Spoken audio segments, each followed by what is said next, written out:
Selamat malam, Bapak Ibu, saudara-saudari yang berbahagia di dalam Dhamma. Salam, eh, selamat malam, selamat bergabung saya ucapkan kepada Bapak Ibu semua, saudara-saudari di dalam Zoom meeting kita hari ini maupun melalui live streaming YouTube Dhamma Meta Jember dan juga Dhamma Televisi. Sesaat lagi kita akan berbincang-bincang mendengarkan Dhamma yang akan disampaikan oleh Pandita Madya Lijasa ya dan memahami Garuka Karma. Nah, sebelum itu, marilah kita memulai sesi kita hari ini, dan masa kita online kita hari ini, dengan membacakan Makarat Peta. Ini, marilah kita bersikap jeli dan memberikan penghormatan awal kepada Sang Tiratana. Arahang Sama Sambuddho Bhagawa Utang Bhagawantang Abiwademi. Susuran kepada Sang Buddha. Swakato Bhagavata Dhammo Dhammang Namasami.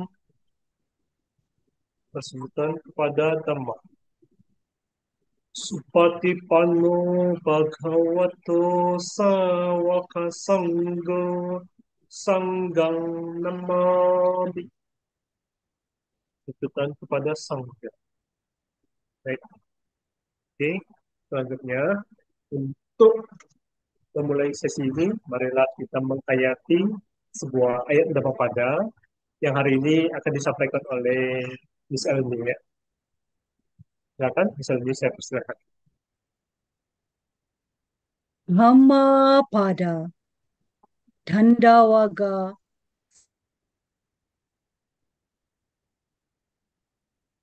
Syair 100 Sabhe Tasanti Dandasa Sabhe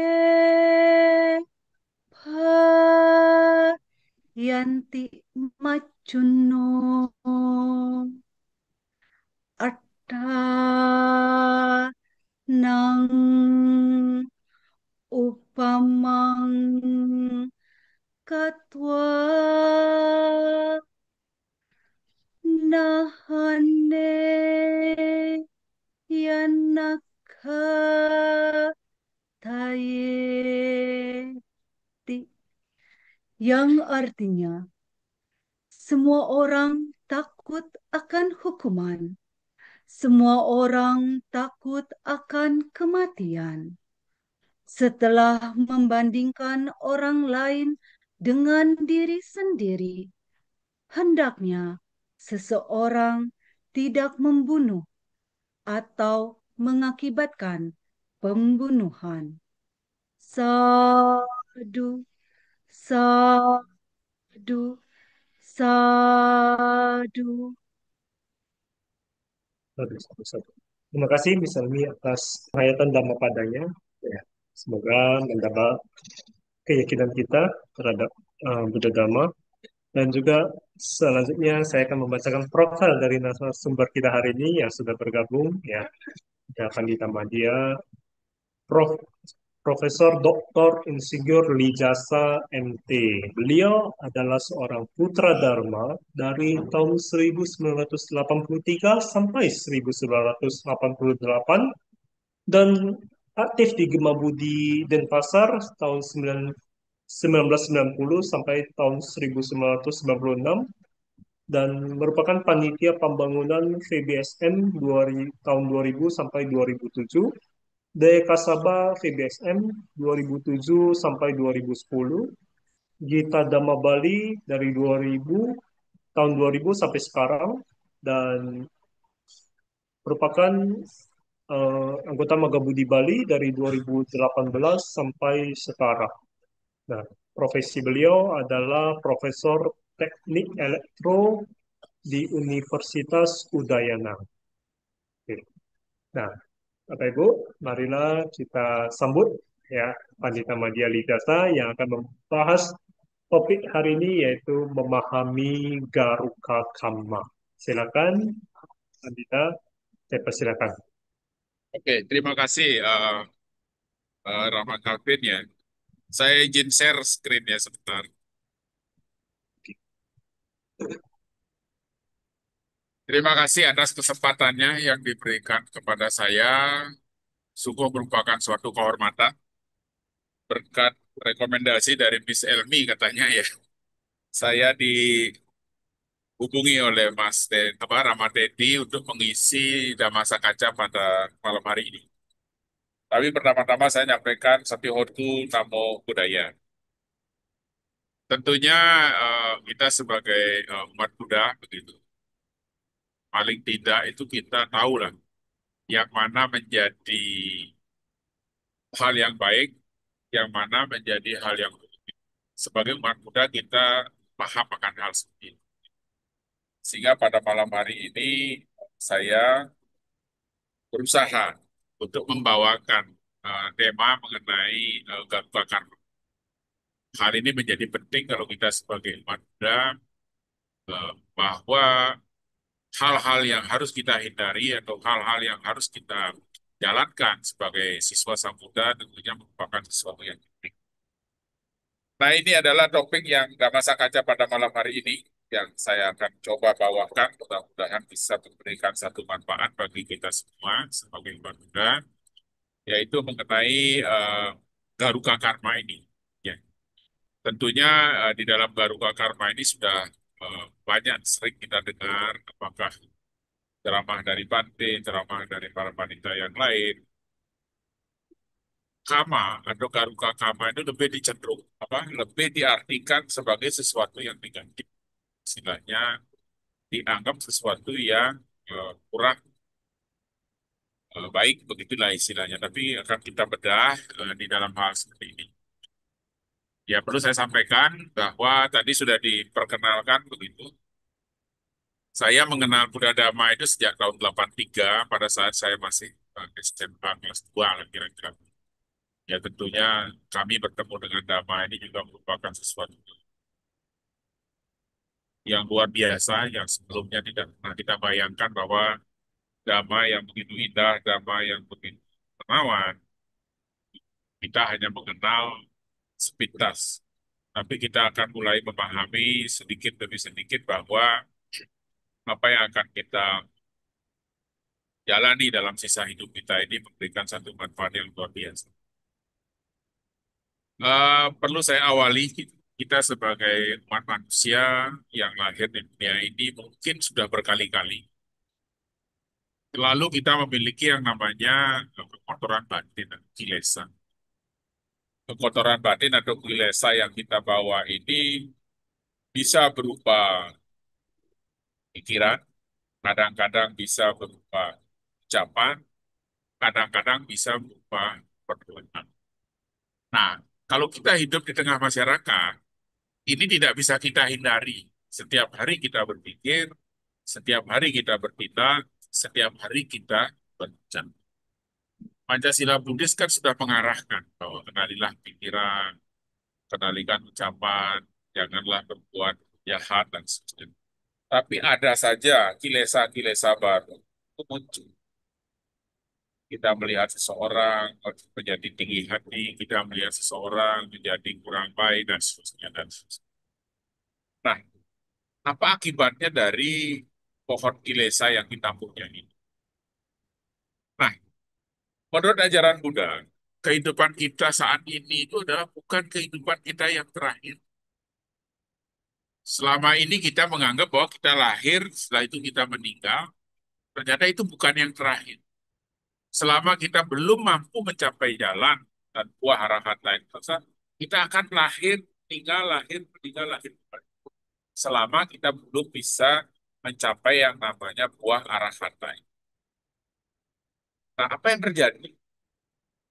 Artinya kita akan terus, hidup kita ini akan terus berlanjut sampai sudah tidak terhitung lagi berapa kali kita lahir, mati, dan nah, hingga hari ini kita masih terus melakukan karma buruk maupun terus kita berbuat melakukan karma baik. Nah, mengapa kita masih terus terjebak di dalam pusaran samsara ini? Nah, ini Sang Buddha menyampaikan bahwa kita terlahir sebagai manusia merupakan sesuatu hal yang luar biasa. Tetapi selama kita ada di dunia ini, masih berpeluang kita menciptakan karma, juga berpeluang menciptakan karma baik. Nah, tentunya kita akan coba, karma itu apa sebenarnya kalau kita perhatikan. Karma itu secara umum itu artinya bisa berbuat baik, bisa perbuatan, semua hasil perbuatan, bisa perbuatan baik, bisa perbuatan. Tapi selama ini kan orang menganggap kalau itu karma itu pasti yang buruk. Tapi ada juga karma baik. Artinya ada antara karma baik dan karma buruk itu sama, mestinya sama. Manfaatnya sama, kejelekannya sama. Istilahnya seperti itu. Kalau kita perhatikan menurut Buddha, perbuatan yang disertai dengan kehendak, jika tanpa kehendak itu bukan kamu. Artinya Buddha menyatakan kalau kita ingin membunuh, ada kehendak, ya itu berarti itu akan membuahkan kamu. Tapi kalau misalkan kita tutup itu tiba-tiba jejak terjepit, kita tidak pernah melihat ada jejak di situ, kita tidak punya niat. Walaupun itu membuahkan karma, tapi karmanya tidak seperti kita membunuh makhluk itu. Nah, tentunya di dalam Al-Qur'an Nikaya 3, bab 145 itu, kita ada yang namanya cetanam bawahi kama weda. Oh, para biku, adalah untuk berbuatlah yang utamakan kamu. Setiap perbuatan yang didahului dengan kehendak, itu yang disebut dengan kehendak. Itu menurut Buddha. Nah, hasil dari kama ini yang disebut dengan kama wipaka. Artinya setiap kita melakukan perbuatan atau kama dari itu akan membuahkan yang namanya hasil atau namanya wipaka. Nah, selama ini di masyarakat atau pandangan masyarakat ada banyak yang keliru tentang kama ini. Apa itu? Kama itu dianggap sebagai sesuatu hal-hal yang buruk saja. Pokoknya kalau yang buruk itu kama, kama buruk. Ini merupakan hal yang sulit karena karma itu bisa menghasilkan wipaka, bisa menghasilkan sesuatu kebaikan, bisa juga menghasilkan suatu. Nah, yang pertama adalah apa? Pandangan karma itu artinya perbuatan hasilnya yang disebut dengan wipaka. Tidak ada yang berhubungan dengan perbuatan buruk dan juga tidak berhubungan dengan yang buruk saja. Tapi ada kalanya juga membutuhkan perbuatan baik dan juga menimbulkan akibat baik. Nah, ini hal ini perlu kita luruskan bahwa hukum karma ini dianggap sebagai bukan yang buruk saja, tapi bisa menghasilkan suatu kebaikan, bisa menghasilkan suatu. Terus yang kedua, di dalam karma wipaka ini hanya dianggap sebagai takdir dan tidak bisa diubah. Ada pandangan yang menganggap kalau misalkan kita dilahirkan ini miskin, ya selamanya miskin. Kalau kita dilahirkan berburuk rupa, selamanya berburuk rupa. Ini sudah takdir. Ada yang kapan seperti itu? Nah, kalau misalkan kita melihat hal seperti itu, pandangan ini sangat keliru. Karena ajaran Buddha tidak mengajarkan paham seperti itu. Paham takdir itu tidak ada. Paham kebebasan bertindak, atau akan tetapi sesuatu kehendak itu ada syaratnya. Karena kalau kita semua terjadi seseorang, itu tidak bisa terbebas dari penderitaan. Kalau misalkan kita menganggap hal itu terjadi. Pokoknya orang ini dilahirkan selamanya buruk, ya berarti kan dia tidak pernah menghasilkan atau membuat sesuatu yang terbebas dari penderitaan. Nah, sehingga seorang yang hidupnya miskin karena kamawi pakta lampaunya yang buruk, dia bisa mengubah kondisinya dengan kerja. Artinya, orang yang menyadari bahwa kondisi saat ini itu akan bisa berubah, kama-kama yang lainnya itu bisa berubah, itu dengan memiliki pandangan yang benar akan bahwa apa yang akan kita lakukan, bahwa kelahiran kita di dunia ini bukan takdir. Artinya kalau misalkan ada pengaruh karma masa lalu, berarti kita akan bisa ubah dengan kondisi kita saat ini. Yang ketiga, ada orang menganggap bahwa prinsip kerjanya hukum karma itu adalah mata itu dibayar dengan mata, nyawa dibayar dengan nyawa. Artinya kalau kita membunuh orang, nanti pasti kita dibunuh orang. Kalau kita misalkan pukul orang, nanti pasti dibunuh. Bukan begitu sebenarnya. Prinsipnya ini adalah sesuatu pandangan yang salah. Nama itu tidak akan selalu menghasilkan bentuk wipaka yang sama. Misalnya membunuh akan selalu dibunuh, atau mencuri nanti suatu saat akan dicuri. Bukan. Dalam hal ini apa? Pandangan keliru ini karena adanya karma itu selalu dipengaruhi oleh kondisi. Kondisi-kondisi yang terjadi saat ini. Sehingga tidak selamanya hasil karma itu sama dengan karma yang banyak sekali kalau kita lihat, misalkan orang menyeberang jalan, diserempet mobil, orang yang misalkan naik sepeda motor bisa ditabrak orang dan seterusnya. Ada kalanya yang apa namanya tidak menyadari bahwa karma buruk itu akan berbuah, karma baik itu akan berbuah dan seterusnya. Sehingga tidak harus nyawa dibayar dengan nyawa karena itu tergantung kondisi. Nah, ada kalanya karma orang tua itu diwariskan pada anak. Ini sering kita lihat. Kita sering dengar. Orang menganggap bahwa karma buruk orang tua itu diwariskan kepada anaknya. Kalau misalkan orang tuanya kebetulan miskin. Tapi kalau orang tuanya kebetulan kaya, ya berarti dia bilang, oh karma orang tuanya diwariskan pada anaknya, bukan begitu. Karena dalam artian begini, anggapan anak lahir cacat itu karena ayahnya yang suka bermain atau misalkan nyeleweng. Itu menganggap bahwa karma buruk orang tua diwariskan kepada anak. Bukan begitu. Prinsip ini keliru karena prinsip kerjanya karma, siapa yang melakukan perbuatan, siapa yang berkehendak melakukan sesuatu, ia pula yang akan menerima. Nah, kalau misalkan orang tuanya melakukan kebaikan, anaknya tidak melakukan kebaikan, bukan berarti karma baik orang tuanya itu menurun pada anaknya, bukan.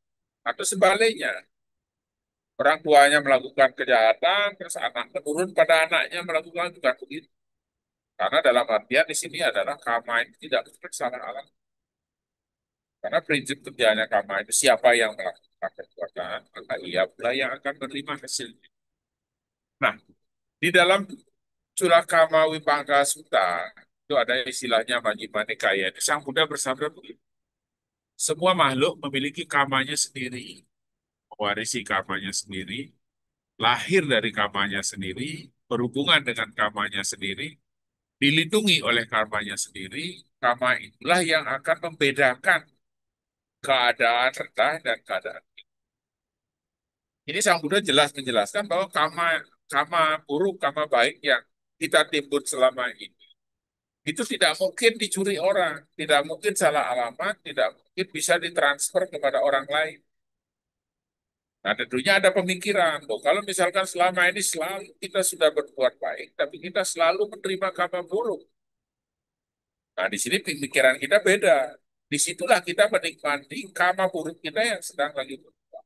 Yang penting kita menyadari, kita dihina orang, kita dikucilkan orang, kita dijelek-jelekkan orang, bukan berarti kesempatan kita untuk membalas. Bukan.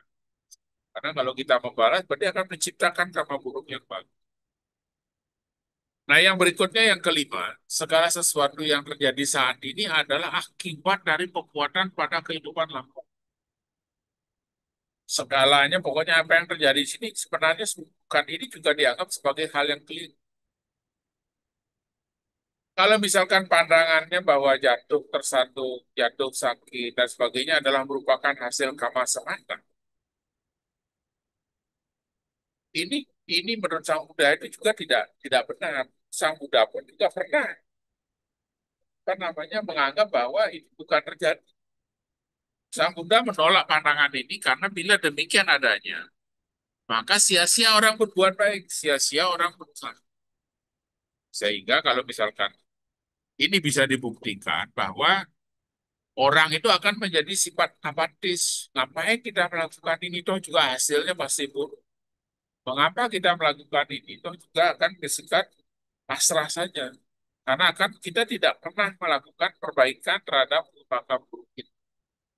Nah, ini dianggap sebagai sesuatu yang salah, pemahaman yang salah akan adanya bahwa karma segala sesuatu yang terjadi saat ini itu adalah tergantung dari Seluruhnya adalah akibat perbuatan masa lalu. Nah, ini yang berikutnya yang keenam, karma buruk di kehidupan yang buruk itu dapat dihilangkan atau dihapus. Artinya kalau kalau bisa seperti ini kan enak, berarti kita bisa apa namanya kolusi gitu, untuk menghapus karma buruk kita dari kehidupan kita yang lampau-lampau yang buruk. Karena seperti apa yang dibilang Sang Buddha bahwa Sang Buddha sendiri pernah menerima hasil karma buruk. Beliau di perbuatan beliau yang masa kehidupan yang lalu bahwa beliau diantaranya berupa kakinya pernah luka karena batu yang dijatuhkan oleh Dewa Dana. Artinya kan Pak Sang Buddha juga pernah menerima itu. Hal ini dalam artian apa? Jika karma lampau bisa dihapus, maka sudah pasti Sang Buddha itu dengan mudah bisa menghilangkannya. Dan beliau tidak akan terulang. Kalau seandainya memang timbunan karma lampau yang kebetulan karma buruk itu bisa dihapus. Nah, berikutnya kita lanjut ke nomor 7. Hukum karma hanya berlaku bagi orang yang percaya saja. Ini juga salah. Apakah kalau orang percaya hukum karma, baru dia akan menikmati karmanya, kalau dia tidak percaya, tidak. Bukan begitu. Nah, tentunya kalau kita lihat bahwa pandangan ini keliru, karena hukum karma itu adalah hukum universal yang berlaku siapa saja, kepada saja, kepada orang yang percaya, kepada orang yang tidak percaya, juga tetap berlaku. Sehingga hukum karma itu akan hanya berlaku universal kepada siapapun, baik yang percaya maupun yang tidak. Bukan hanya yang percaya saja yang berlaku. Nah, kalau kalau misalkan dia menganggap seperti itu kan sesuatu hal yang disangka. Siapa saja yang berbuat jahat, percaya atau tidak percaya terhadap hukum karma, dia tetap akan menerima akibat dari perbuatan tersebut. Nah, ini sudah jelas Sang Buddha menjelaskan bahwa karma buruk, karma baik itu adalah tidak hanya berlaku kepada orang yang percaya saja. Oke. Sekarang kita melihat mengenai yang namanya skema kesadaran. Kita akan melihat bagaimana sih benih-benih karma itu muncul di dalam pikiran kita.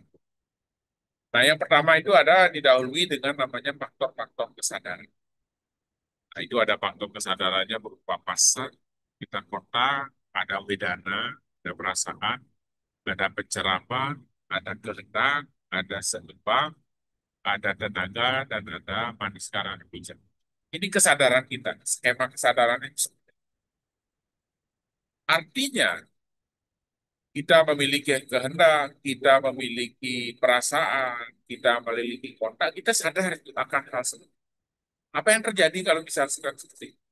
Itu ada bersifat aktif dan ada yang bersifat pasif. Artinya kalau aktif, aktivitas batin.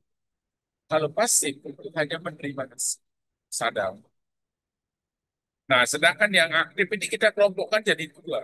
Ada yang kama, artinya dengan kesadaran aktivitas batin itu akan menimbulkan karma, ada juga akan menimbulkan yang namanya bukan karma.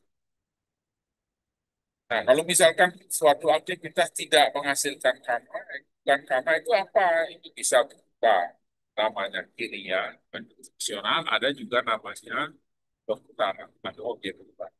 Nah, yang akan kita bahas di sini itu adalah yang karma, yang perbuatan. Nah, tentunya kalau kita memiliki kehendak, kita memiliki suatu kesadaran. Artinya kita memiliki kesadaran dan kita mengikuti irama daripada apa yang terjadi, maka itu dia bersifat pasif. Kalau misalkan kita layani, dia bersifat aktif. Nah, kalau aktif, itu ada aktivitas batin. Nah, aktivitas batin inilah yang akan menimbulkan kekuatan dan bisa menimbulkan kekuatan. Nah, kalau misalkan kesadarannya kita tahu, bisa kita kendalikan, maka dia bersifat pasif. Nah, sekarang apa kaitannya dengan ini? Ada yang disebut dengan jenis-jenis karma. Yang pertama itu adalah kusala karma, perbuatan baik yang disertai dengan kehendak atau cetana yang baik. Artinya kalau kita memiliki perbuatan baik yang disertai dengan tindak yang baik, itu disebut dengan kusala kama. Ini penting sebenarnya. Yang kedua, ada yang disebut dengan kama atau kusala kama ini adalah akan menghasilkan kusala wipaka. Dan ini juga menghasilkan kusala wipaka yang baik-baik juga. Yang kedua, ada yang disebut dengan kusala kama, perbuatan buruk yang tidak baik. Perbuatan yang tidak baik akan menghasilkan cetana atau kehendak yang tidak baik. Nah, kalau misalkan kita lihat sama-sama kama, sama-sama perbuatan, sama-sama menghasilkan. Dalam artian apa? Yang satu menghasilkan wipaka kama, yang kedua juga menghasilkan wipaka kama. Tapi yang satu menghasilkan kusala, yang bawah menghasilkan kusala. Bedanya seperti itu. Nah, kalau misalkan kita menyadari bahwa apa yang kita lakukan hari ini, karena berdasarkan kesadaran yang muncul, kita menggunakan memikirkan sesuatu yang baik atau memikirkan sesuatu yang. Nah, bagaimana karma itu bisa muncul? Karena karma itu muncul itu melalui tiga, tiga channel atau tiga saluran. Yang pertama itu adalah disebut dengan manoka. Saluran terjadinya karma itu yang pertama itu yang disebut dengan manoka. Ini adalah karma melalui pikir. Artinya kita dengan berpikir saja, kita sudah bisa menciptakan karma. Karena itu adalah merupakan kehendak, kita berkehendak berpikir dan sesuatu. Yang kedua itu ada yang disebut dengan wajika. Karena melalui suatu ucapan. Nah, kalau misalkan kita berucap kasar, berucap tidak menyenangkan, berucap apa namanya, yang membuat orang lain, istilahnya, kesal dan seterusnya, itu adalah perbuatan yang sama melalui ucapan. Dan yang berikutnya itu adalah kaya kata melalui jasmani. Badan kita melakukan perbuatan kejahatan atau melakukan perbuatan baik. Kita melakukan fisik itu. Nah, dari ketiga ini, apakah itu manakama, wajikama, kayakama, sama-sama menciptakan kita. Nah, dalam artian kalau misalkan ketiganya memberikan ini, berarti ini harus kita kendalikan. Kita mengendalikan pikiran kita mengendalikan ucapan kita melakukan apa, mengendalikan jasmani kita supaya kita tidak terjerumus ke dalam suatu apa yang menghasilkan wipaka kurang. Nah, kalau misalkan kita lihat tadi ada manokama, ada wajikama, ada kayakama. Ternyata cara-cara menimbulkan kama buruk ini ada tiga melalui pikiran, empat melalui ucapan, dan tiga melalui perbuatan. Nah, kalau kita melihat yang namanya melalui tiga melalui pikiran, kita mengenal yang namanya boba, menginginkan harta orang lain. Menginginkan kan berarti memikirkan bahwa kita ingin itu. Boba kita muncul. Yang kedua, pikiran kita ingin menyakiti orang lain. Itu akan membuat dosa. Dan yang terakhir, kita memiliki pandangan yang positif. Nah, ini artinya adalah tiga mano cerita ini. Adalah tiga kama buruk yang mungkin ditimbulkan berdasarkan pikirannya. Itu loba, dosa, dan. Nah, kalau misalkan empat perbuatan yang mungkin menghasilkan kama melalui ucapan.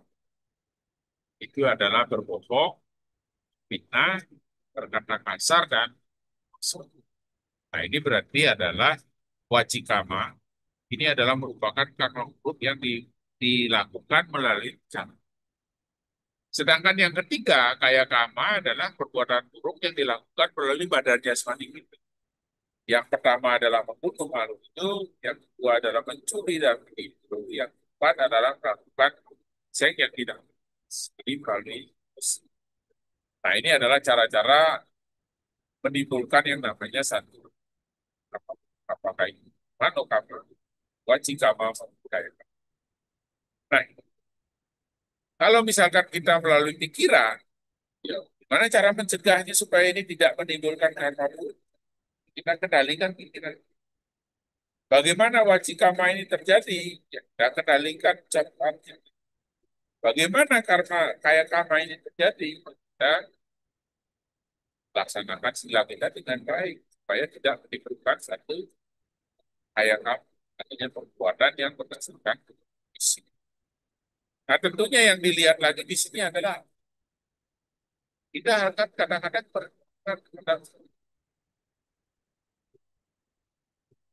artinya adalah apa?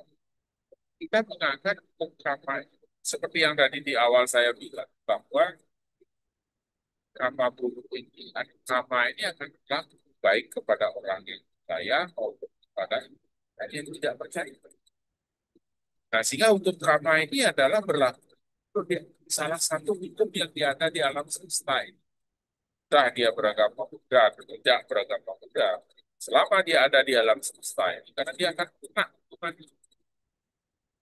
Nah, tentunya kalau kita lihat lagi apa? Ini bukan berarti hukum karma ini bukan berarti ajaran yang pasrah. Pak sudah mengajarkan hukum karma seperti ini, sudah saya begini, ikut saja. Kalau juga tidak ada, bukan begitu. Karena ajaran pasrah pada nasib itu bukan itu. Yang ketiga, bukan merupakan hukum sebab akibat. Kadang-kadang kan orang merupakan hukum sebab akibat. Orang, kalau dia melakukan kejahatan, maka kejahatan yang akan diikuti. Kalau misalkan dia menanam kebaikan, maka kebaikan yang akan jadi.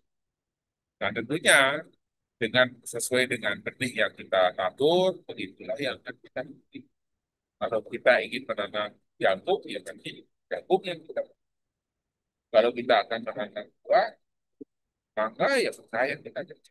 Seperti itulah Pak kita. Dan yang kelima itu adalah kebebasan. Nah, ini harus kita renungkan bahwa hukum karma ini adalah salah satu hukum di alam semesta. Ajaran bukan merupakan ajaran yang berserah atau pada nasib, merupakan hukum sebab akibat sesuai dengan kebebasan. Nah, kalau kita perhatikan karma itu dianggap sebagai salah satu dari lima.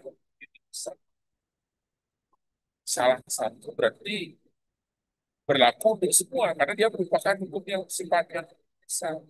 Yang pertama ada yang disebut dengan yang hukum tertib suku. Kita tidak bisa membayangkan kalau misalkan tiba-tiba suku permukaan bumi ini langsung 35 derajat, 1 derajat.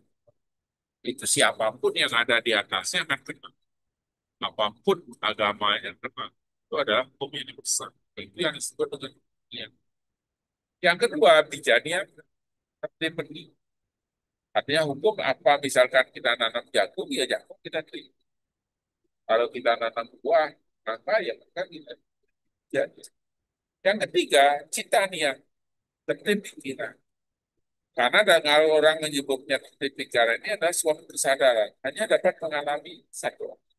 Artinya kalau bisa kita konsentrasi dengan baik, maka pikiran kita itu bisa dikendalikan. Nah, kalau orang yang tidak bisa mengendalikan pikiran kita, itu kemungkinan akan menciptakan karma yang baru. Sedangkan yang nomor 4, ada yang disebut dengan karma yang tip. Apa yang kita perbuat, itu yang kita cipta. Dan yang terakhir itu adalah daman yang tip. Ya, kalau misalkan kita memberikan satu manfaat, atau selanjutnya suatu pesan, pandangan ini yang besar, tentunya nanti ini akan menjadi. Nah, ini di dalam salah satu dari apa kama itu yang akan menjadi yang disebut dengan tertib perbuatan dan disebut dengan kama dia. Nah, bukan ajaran yang pasrah pada nasib. Nah, ini kadang-kadang kan kalau pada saat orang itu berada di posisi di bawah, ekonominya lagi tidak baik, kesehatannya mungkin tidak baik, mungkin ada kerugian, ada istilahnya dan sebagainya. Kadang-kadang dia pada pasrah pada nasib. Nah, kalau orang menyebutnya konsep keselamatan itu kan berbeda-beda. Kadang-kadang kita menganggap bahwa segala sesuatu itu ditakdirkan oleh yang di sana. Pokoknya semua itu kita pasrahkan kepada dia. Itu sifatnya off-road. Ada juga begitu, manusia yang berusaha, tapi yang atas yang menentukan. Nah, tentunya konsep ini kan berbeda kalau kita ini pasrah. Pokoknya apapun yang dilakukan ya ditentukan dari di atas. Kan gitu. Kalau tergantung yang di atas menentukan jelek ya berarti jelek terus. Tapi kalau kita barengi ketahuan seperti itu berbeda. Ada juga yang menganggap bahwa kita yang menuju ke sana. Nah, ini adalah ajaran yang sifatnya pasrah dan kita, kita pada nasib. Nah, ini adalah merupakan sebab akibat. Bahkan hukum sebab akibat itu sederhana. Semua perbuatan pada umumnya itu akan menimbulkan akibat. Akibat ini adalah merupakan sebab lain yang menghasilkan akibat yang lain. Sehingga orang itu misalkan karena kemarahan, karena benci, terus tiba-tiba dia nyebrang jalan, tidak hati-hati, terus tabrak. Mungkin saja karena dia membenci pada saat membenci seseorang itu pikirannya tidak baik, akibatnya dia pula menghasilkan akibat yang lain karena dia ditabrak, karena mulutnya juga sedang berjuang. Sehingga sering karma itu sering disebutkan dengan hukum sebab. Artinya orang yang menanam, dia yang akan. Nah, tentunya ini pasti akan mulai. Kalau kita menyadari akan hal ini, artinya bahwa hukum karma ini adalah merupakan sebab dan akibat, tentunya ini adalah merupakan sesuatu yang lain dari sesuatu yang lain. Ya. Nah, sesuai dengan benih yang kita tabur, begitulah yang kita. Kalau kita ingin membuat menanam apel, ya kan apa yang itu. Kalau kita menanam misalkan pare, ya ada yang sesuai dengan benih yang ditabur, itulah buah yang akan perbuatan kebajikan akan mendapatkan kebajikan, perbuatan kejahatan akan kejahatan. Kalau misalkan kita menaburkan benih-benih dan pula yang akan merasakan, ini tidak mungkin kita yang menanam orang lain yang mengut tidak. Tapi kebalikannya, orang lain yang nanam, kita yang metik itu tidak mungkin. Nah, ini adalah merupakan penting yang kita. Yang nomor terakhir itu adalah kebebasan beragama. Ini yang terkadang-kadang pola orang ini seperti ini. Kalau kita bilang, jika seseorang itu menyodok sebuah bola biliar yang sudah bergerak, memang tidak bisa kita atau mungkin kita bisa tarik kembali atau batalkan. Akan tetapi kita bisa menyusulkan dengan bola biliar berikutnya ke arah bola yang pertama yang sedang menuju, sehingga bola yang kedua dapat mengubah arah gerakan bola yang. Ini artinya kalau misalkan kita merasa melakukan perbuatan buruk itu tidak bisa kita batalkan, tidak bisa perbuatan buruk itu kita tarik kemana. Yang mungkin kita lakukan harus kita ikuti dengan perbuatan baik yang lebih besar dari perbuatan buruk yang kita lakukan. Sehingga dengan arah yang berlawanan ini akan bisa menghentikan gerakan bola yang keburukan yang pernah kita lakukan. Kita ikuti dengan perbuatan baik yang kita lakukan. Mungkin saja perbuatan buruk yang itu tidak separah awalnya karena sudah diimbangi dengan. Nah, ini yang kebebasan data ini yang harus kita pegang kuat-kuat kalau kita menjadi sebagai orang bertangga, sudah pasti kita sering dikatakan hukum, sering dikatakan baik. Kalau kita menyadari hal seperti itu dan kita yakin melakukan hal seperti itu, maka hari ini bisa kita jalan. Nah, ini kalau kita melihat skema kama itu ada sebenarnya dari jenis-jenis kama berdasarkan kelompoknya, yaitu ada yang disebut dengan si, berdasarkan si dan ja, dan ini. Yang kedua itu berdasarkan wah hasilnya. Yang ketiga berdasarkan wah. Yang keempat itu berdasarkan penumpang. Ini kalau itu kita menyebut skema kampanye adalah itu berdasarkan fungsi, berdasarkan hasil, berdasarkan waktu, dan berdasarkan. Kalau kita mau bicara masalah si, kama itu ada empat. Ada yang disebut dengan kama produktif, tapi jana kakak. Ada yang disebut dengan kama sportif, ada yang disebut dengan panama. Ada yang disebut dengan kama represif, dan ada yang disebut dengan kama destruktif. Ini kalau berdasarkan jus. Sedangkan kalau berdasarkan buah, ada empat. Yang pertama itu adalah garuda kama. Ada yang disebut dengan asama kama, kama menjelang kematian. Ada yang disebut dengan ancina kama, kama kebiasaan. Dan ada yang disebut dengan kata kama, kekacauan. Itu kalau dilihat dari buah atau hasil. Ada juga kita bisa melihat berdasarkan waktu. Ada yang disebut dengan tita dhamma wedana kama. Kama yang efektif di kehidupan saat ini. Artinya pada saat kita lahir ini, kama berdasarkan waktu. Ini yang aktif, kama yang beraktif berdasarkan. Ada yang disebut dengan kama yang efektif di kehidupan berikutnya. Ini perbuatan baik atau perbuatan buruk yang kita lakukan itu kita tidak nikmati sekarang. Tapi akan kita nikmati pada kelahiran kita. Ada yang disebut dengan kama senantiasa mengikut. Nah, artinya mengikut kemanapun kita pergi, ya di kelahiran sekarang ataupun di kelahiran yang akan datang. Ada juga kama yang sudah tidak berpotensi lagi. Artinya sudah aosikam, artinya kama yang sudah tidak berpotensi lagi. Ini sudah hampir mendekati tidak akan berbuah lagi. Nah, kalau berdasarkan tempat, ada yang disebut dengan aku salah kama atau kama buruk, ada yang disebut dengan baik karma baik lingkup indrawi, ada yang disebut dengan karma baik lingkup materi halus, dan ada yang karma baik lingkup non materi. Nah, tentunya yang akan kita diskusikan itu adalah mengenai daruka karma ini, karma berdasarkan buah atau hasil atau karma. Nah, ini kalau kalau kita kaitkan dengan karma sekarang, kehidupan kita sekarang atau di kehidupan kita yang akan datang, kita konsep daripada ada 12 momen kesadaran. Nah, dari 12 momen kesadaran ini, ada yang didahului dengan 3 menjelang. Ada istilahnya getaran-getaran yang terjadi. Yang pertama, ini adalah disebut dengan bawangga bergetar.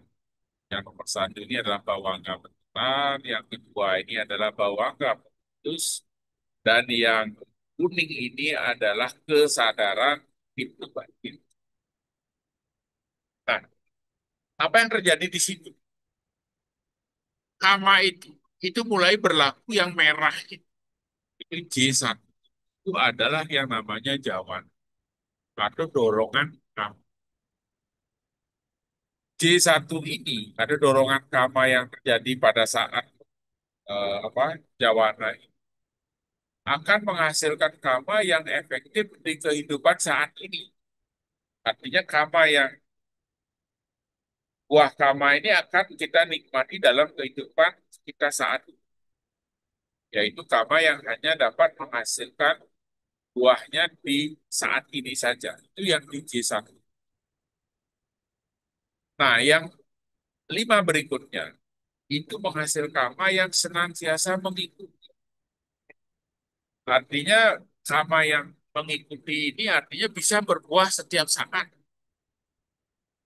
Kalau kita melakukan perbuatan baik, langsung terima karma baik. Kalau misalkan kita melakukan keburukan, langsung terima karma. Berarti yang 5 ini disebut dengan karma yang menghasilkan buah karma yang mengikuti.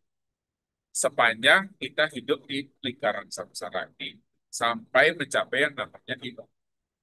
Nah, sedangkan yang J7 ini itu adalah karma yang akan kita nikmati pada kehidupan berikutnya. Artinya ada juga orang kita lihat orang ini melakukan perbuatan buruk, perbuatan hari ini dia tidak happy-happy saja. Karena mungkin saja J7-nya yang Jawana 7 ini akan menghasilkan menikmati di kehidupan berikutnya. Ini dalam artian kondisinya seperti itu. Nah, Yang kita akan lihat ini adalah dari kata kama berat. Mengapa ini akan menjadi topik ini dalam artian begini. Kama garuga kama atau kama berat ini adalah kama ada perbuatan yang sangat besar hasilnya. Sehingga pasti akan langsung diperoleh buahnya setelah kematian. Ya, garuga kama ini akan menghasilkan sesuatu hasil yang besar. Dan pasti akan langsung kita peroleh setelah. Nah, kalau modelnya seperti itu, ada yang dua. Ada yang disebut dengan kusala garuga kama.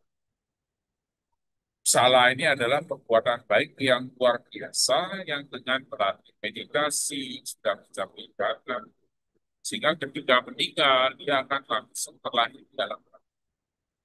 Begitu juga ketika dia melatih kesadaran sehingga dia mencapai kesucian hanya sehingga dia tidak akan lahir kembali di itu dianggap sebagai usaha garuga kama. Nah sebaliknya yang kedua ada yang disebut dengan usaha garuga kama. Kalau aku salah garuda kama ini yaitu adalah perbuatan buruk yang luar biasa sehingga begitu meninggal dunia dia akan lahir di neraka api. Nah, tentunya kalau kita lihat kalau ini berarti di kelompok J7 kan artinya garuda kama ini akan merupakan kita nikmat pada kehidupan kita yang nah, kama berat atau garuda kama ini kalau kita perhatikan dan buah dari kama berat ini tidak terhindarkan. Tidak terhindarkan itu dalam artian pasti muncul di kehidupan berikutnya atau di kehidupan di kelahiran berikut. Kama jenis itu bisa juga berupa kama baik, bisa juga berupa kama. Nah, mengapa orang lahir di dunia ini ada yang kaya, ada yang miskin, ada yang sehat, ada yang sakit-sakitan.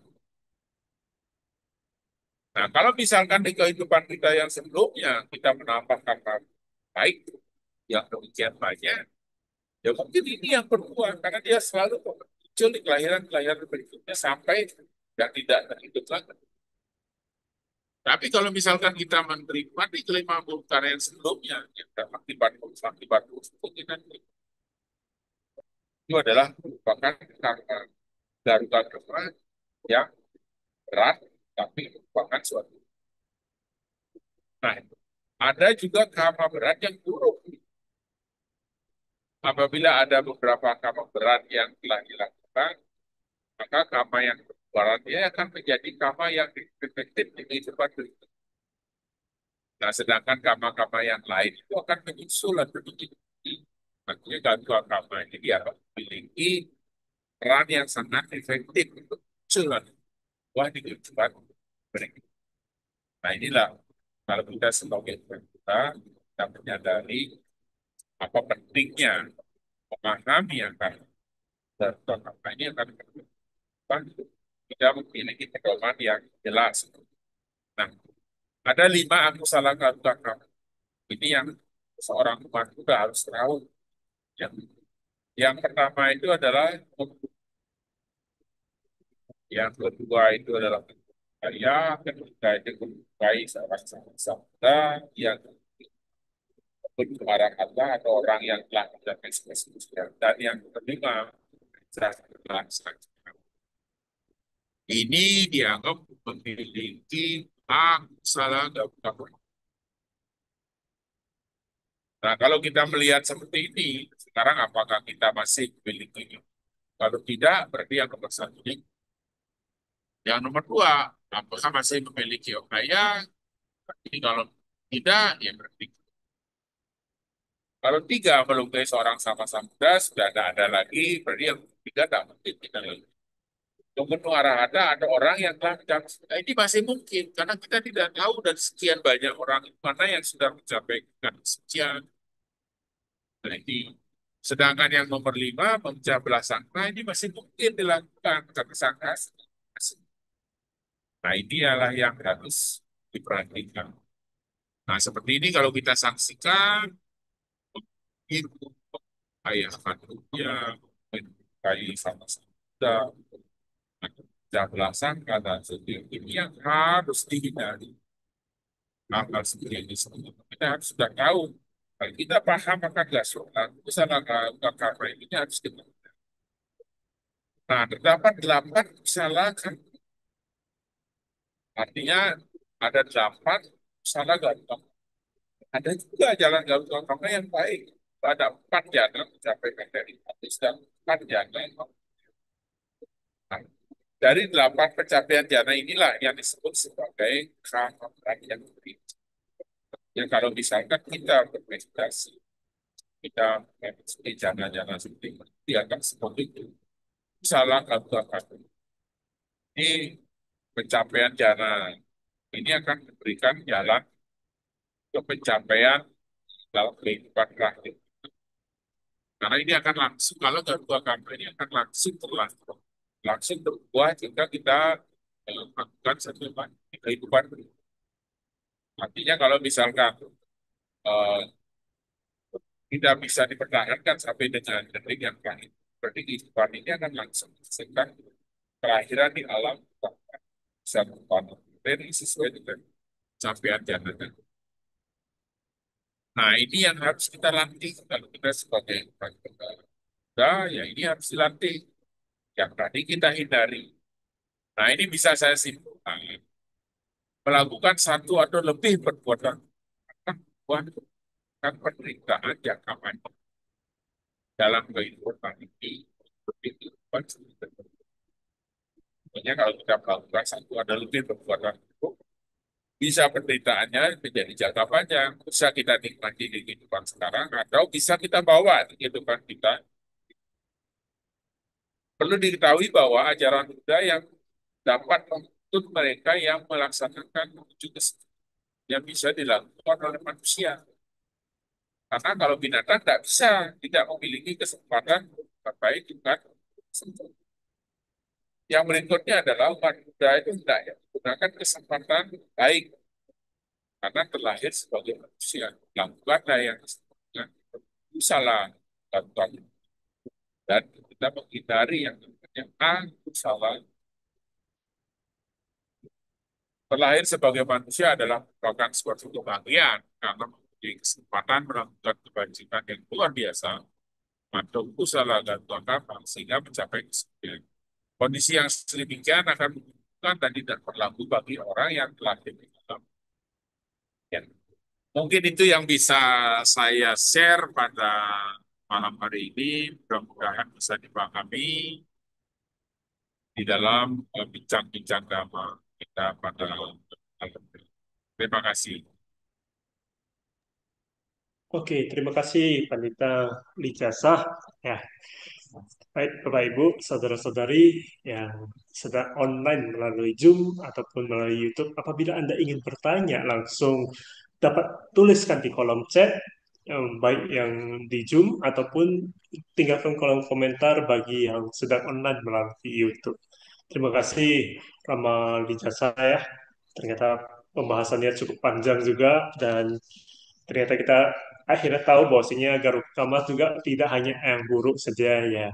Selama ini kan banyak yang pikirnya Garukama hanya hal-hal yang buruk saja. Ternyata kan masih ada beberapa Garukama yang baik yang perlu kita latih.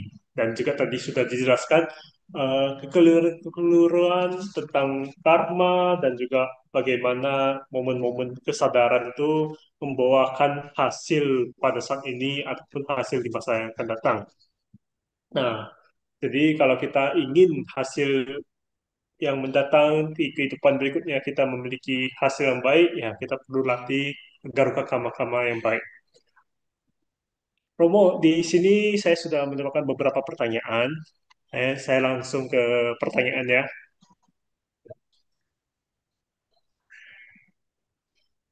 Yang Silakan. pertama, ya, kalau sudah pernah melakukan garuka karma sebelum mengenal Dhamma, bagaimana solusinya?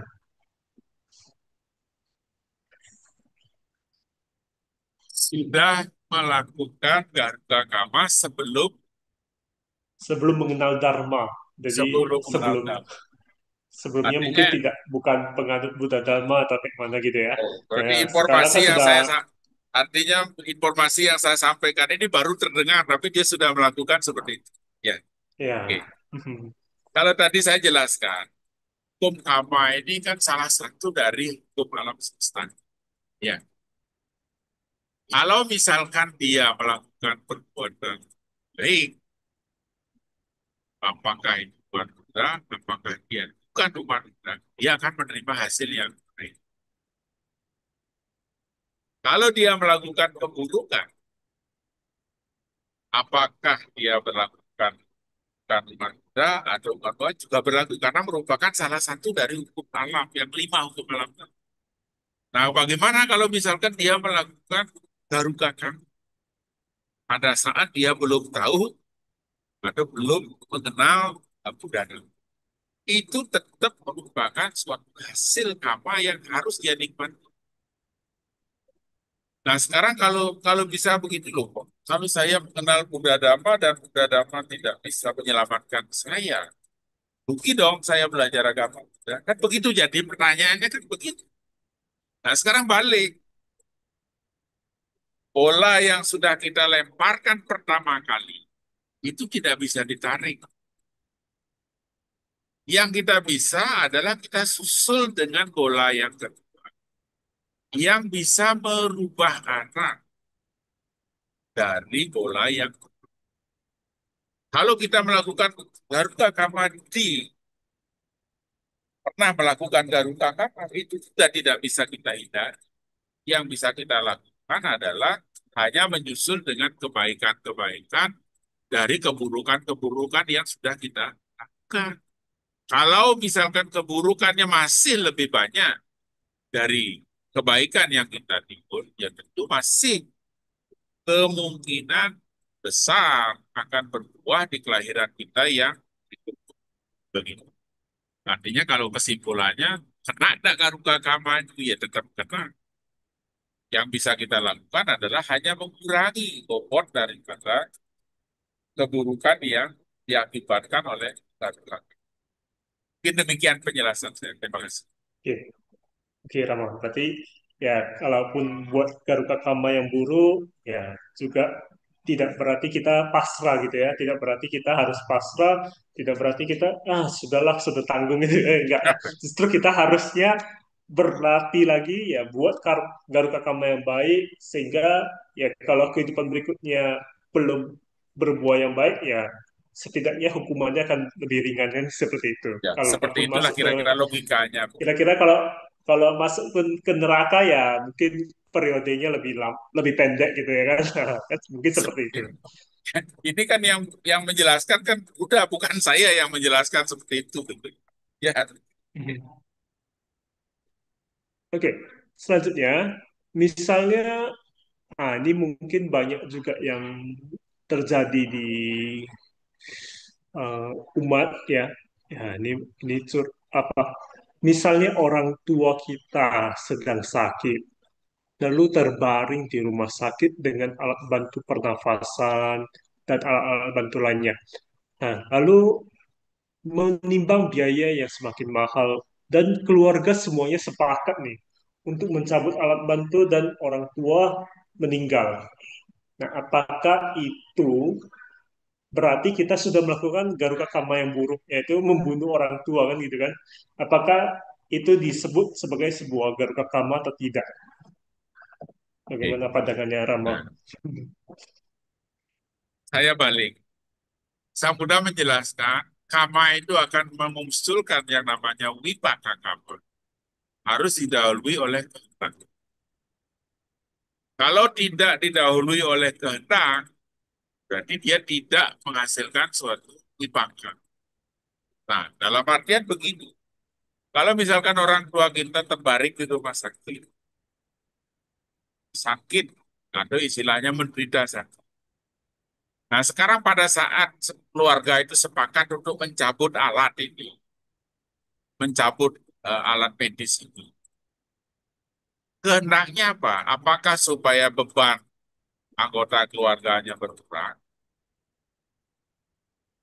Artinya kita sudah tidak mau lagi repot ngurusi orang tua. Itu kan kehendak juga. Itu akan menimbulkan hasil yang berbeda. Kalau misalkan sekarang keinginan kita itu adalah untuk mengurangi penderitaan orang tua, karena sudah hampir 1 tahun di rumah sakit, misalkan begitu.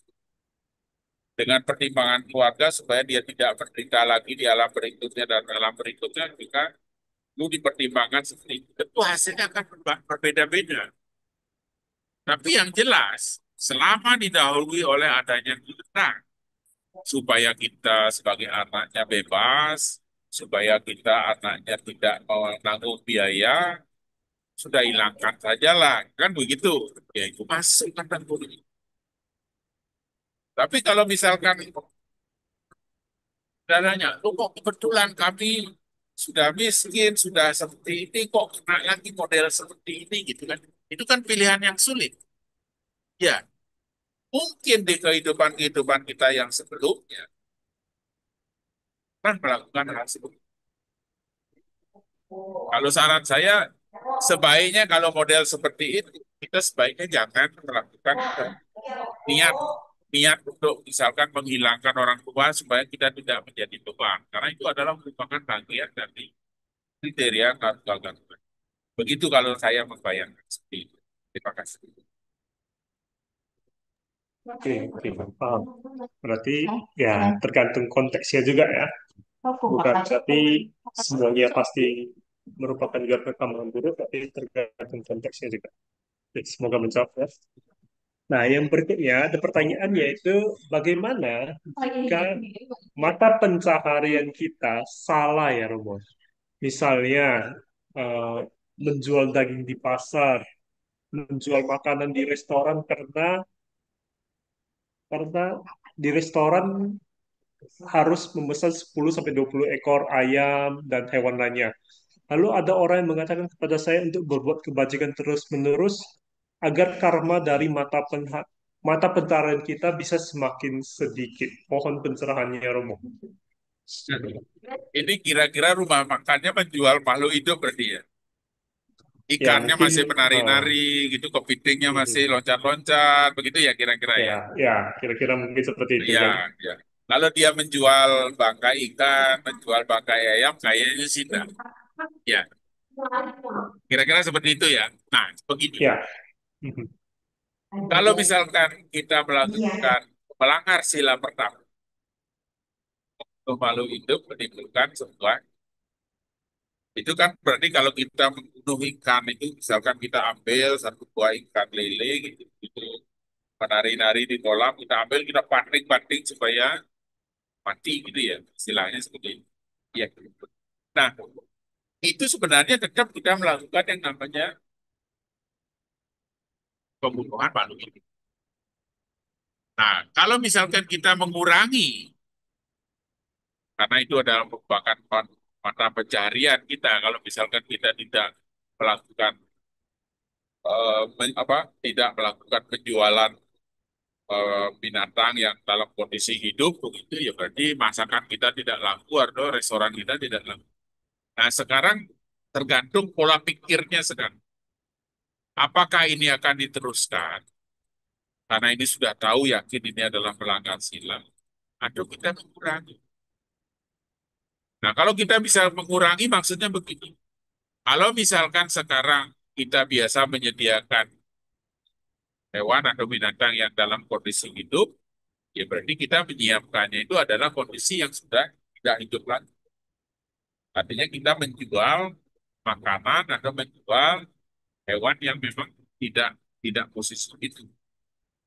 Karena kalau misalkan binatang itu hidup, terus kita melakukan pembunuhan, pembunuhan itu menyebabkan hewan itu meninggal atau mati, itu tentu akan menimbulkan satu akibat buruk. Nah, mungkin pada saat ini kita yang pemilik restoran merasa belum tidak menikmati, tapi akibat-akibat itu akan muncul berikut-berikut.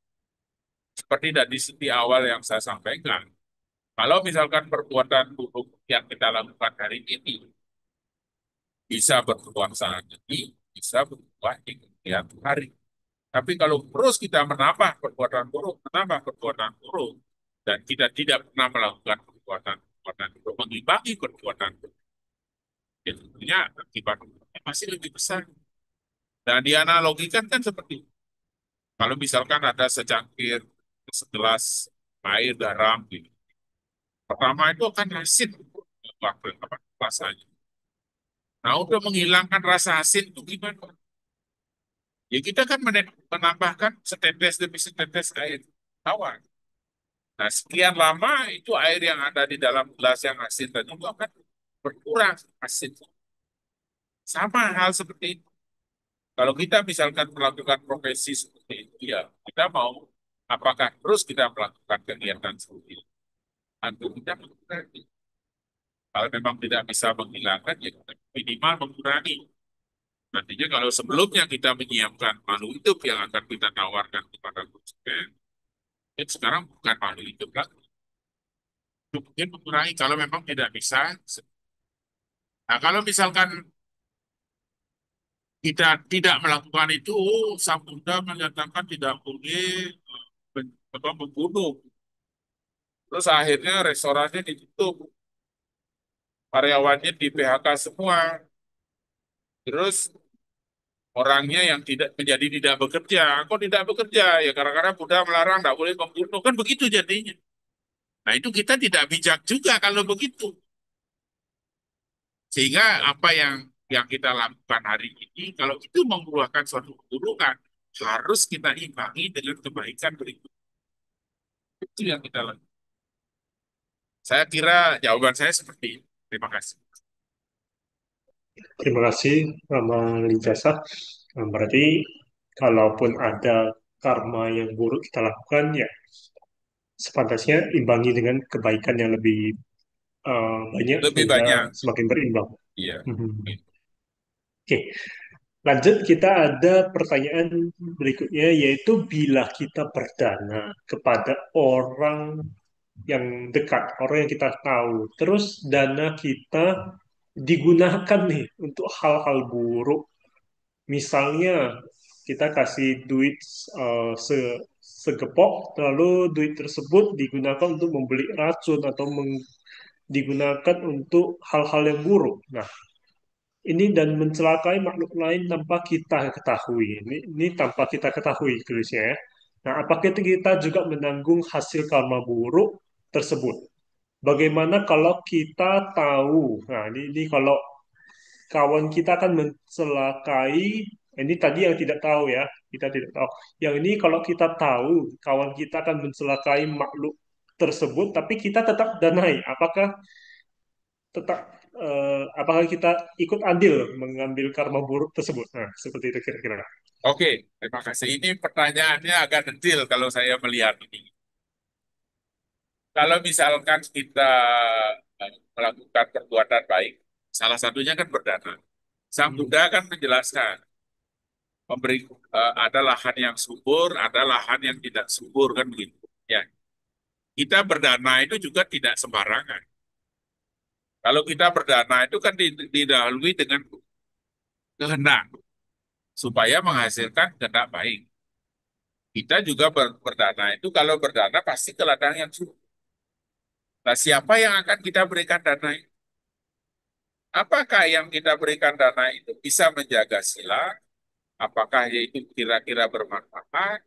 Apakah kira-kira yakin bahwa dana ini akan membuahkan hasil kebaikan untuk diri kita? Karena kan kita menanamkan kebajikan. Nah, kalau misalkan sekarang kita memberikan dana kepada seseorang, kita melakukan perbuatan baik. Kita harus memiliki satu cetana bahwa saya akan berbuat baik, semoga perbuatan baik ini melimpah kepada sanak keluarga kita yang tinggal. Misalkan begitu, kita cetana. Nah, artinya kita melakukan kebaikan ini sudah membuahkan satu karma baik. Nah, sekarang yang menerima dana ini, yang menerima karma ini, itu urusannya dia sekarang. Kalau dia melakukan sesuatu kebaikan dengan dana yang dia terima, itu akan menghasilkan kebaikan. Kalau dia melakukan kejahatan, keburukan dengan dana yang dia terima, itu dia yang menanggung. Bukan berarti tanggung renteng, oh gara-gara uangnya dari dia, orang ini beli racun, ikannya mati, yang memberikan, yang memberi uang pertama kali ini ikut salah, bukan begitu. Bahwa yang memberikan pertama ini harus niatnya.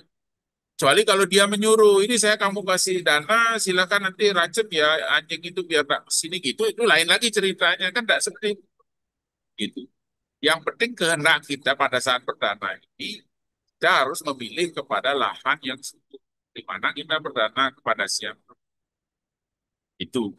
Kalau misalkan kita tidak tahu bahwa ini luar ladangnya subur atau di ladangnya tidak subur, atau orang yang kita berikan dana ini baik atau seorang guru atau baik atau buruk, kita kan nggak tahu misalkan ya.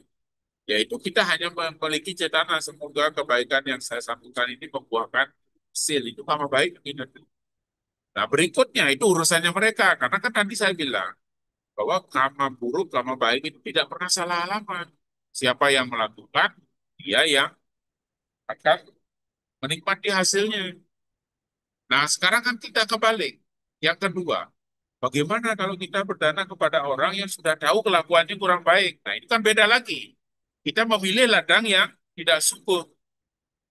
Berarti kalau memilih ladang yang tidak subur, dana yang kita sampaikan itu tidak memberikan manfaat kepada kita sendiri. Itu bedanya kalau gitu. Yang jelas bahwa perbuatan baik itu akan menghasilkan kebaikan, perbuatan buruk itu adalah akan menghasilkan, tapi didahului dengan kehendak. Kira-kira demikian.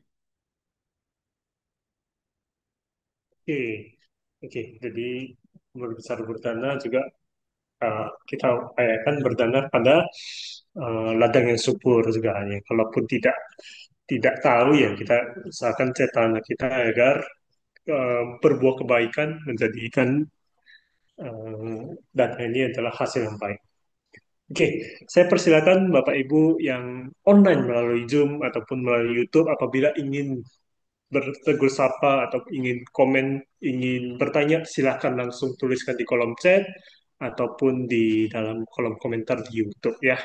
Sekali lagi saya upayakan ya, apabila Bapak Ibu punya pertanyaan dapat kita sampaikan sehingga tidak lagi menjadi sebuah eh, dilema atau perbincangan yang ada di dalam pikiran teman-teman. Nah, berbicara mengenai Garuka Karma ya, Rama. Garuka Karma yang baik itu tadi Rama sudah menyampaikan adalah 8 kusala Garuka Karma yaitu 4 jana materi dan 4 jana non materi. Nah, selain dari 8 jana ini apakah ada lagi Garuka Karma baik yang lain? Apakah hanya dengan itu saja yang dapat kita upayakan agar menghasilkan Garuka Karma yang baik? Nah, di dalam tadi saya sampaikan bahwa Garuda Kama yang baik itu kan ada 8. Ya. Itu adalah merupakan yang paling baik. Kita mencapai satu keberhasilan yang luar biasa. Artinya kita melakukan satu kebajikan yang luar biasa untuk menghasilkan kebaikan itu. Mungkin yang kalau misalkan yang di luar itu, berarti mungkin kadarnya berkurang. Tidak seperti kebaikan yang saya sampaikan di dalam slide tadi. Itu ada 8 demikian. Nah, dalam artian begini, apakah Garuka Kama itu hanya itu saja yang baik-baik, yang lebih baik lagi dari itu tidak ada. Nah, dalam artian bahwa perbuatan baik yang kita lakukan dari dalam Garuka Kama yang tadi itu adalah panjana. Nah, artinya kalau panjana materi halus itu, berarti kan adalah kita mencapai melalui ini, melalui meditasi. Karena kalau misalkan orang yang tidak melakukan meditasi seperti itu kan tidak mungkin mencapai jana-jana itu. Nah, itu dianggap di dalam penjelasan Sang Buddha menyampaikan bahwa ada 4 yang harus diselesaikan. Sehingga kalau misalkan kita lihat bahwa 4 jana materi halus dan 4 jana non-materi. 8 pencapaian jana inilah yang disebut sebagai kama berat yang baik. Berarti kama berat yang baik itu dalam artian apa? Pencapaian jana seorang pertama ala kalama ini mencapai jana yang ketujuh dan sudah itu mencapai jana ke-8. Itu bisa dipertahankan sampai detik yang terakhir. Maka kehidupannya dia ini dia akan menghasilkan suatu kelahiran yang di alam non materi. Jadi ini dianggap Samudra ini adalah 8 pusaka ganggu agama ini yang terbaik. Kalau di luar itu berarti bukan merupakan satu hasil yang terbaik. Itu menurut saya. Terima kasih.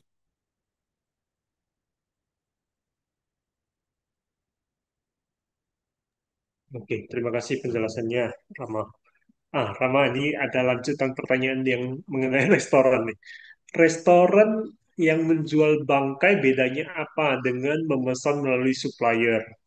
Kalau supplier akan memberikan harga lebih lebih murah, tetapi tentu akan membunuh sesuai pesanan kita.